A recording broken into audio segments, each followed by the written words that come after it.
ఇప్పుడు నేను చెప్పబోయేది నటరాజాసనం.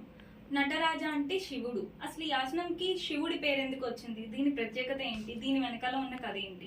మనందరికీ తెలుసు శివుడు నాట్యం చేస్తారు. మనం బాగా అబ్జర్వ్ చేసినట్టయితే అతని ప్రతి నాట్య భంగిమ కూడా ఒక్క లెగ్ పైన మాత్రమే ఉంటుంది. అంటే లైక్ బ్యాలెన్సింగ్ తెలియాలి. అతను చేసే నాట్య భంగిమలు ఏంటి అంటే ఇలా అని లైక్ ఒక్క లెగ్ మీద బ్యాలెన్స్ అయ్యి ఉంటుంది. ఆ ఆసనం ఆ భంగిమలన్నీ నుంచి తీసుకున్నది ఈ నటరాజాసనం. ఈ నటరాజాసనం వల్ల ఏంటి అంటే దీనిలో కూడా బ్యాక్ బెండింగ్ బాగుంటుంది.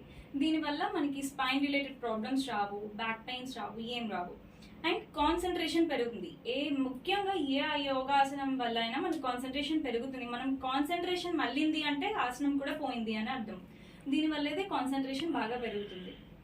సో నటరాజాసనం ఎలా చేయాలంటే